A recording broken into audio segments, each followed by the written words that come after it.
Ешкімге ешқандай үзір жоқ, рұқсат жоқ.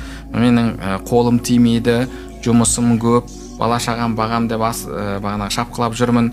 Алла тағала саған сол бала шағаны асырауға, бала шағаң үшін шапқылауға денсаулық беріп жатқан жоқ па?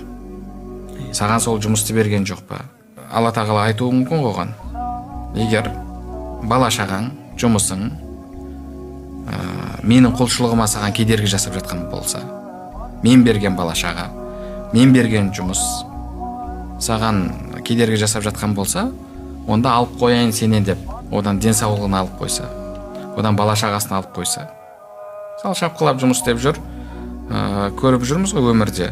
Бір нәрсе басына түсіп кетеді, немесе құлап қалады да, одан кейін төсек тартып өмір бойы жатып қалады, тұра алмай. Ал енді 24 сағат қолы бос. Сол үшін де адам қолы тимеген үшін, уақытының болмаған үшін Құдайға құлшылығын жасау керек та. Құдайға шүкір, Алла тағала саған өзіңе шүкір, маған жұмыс бердің, маған бала шаға бердің, осындай шапқылауға денсаулық бердің деп сол үшін адам құлшылығын жасау керек. Яғни бұл намаз деген сол денсаулықтың, бала шағаның, жұмыстың бәрінің бірінші шүкіршілігі. Адам Құдайға осылай шүкіршілігін білдіреді.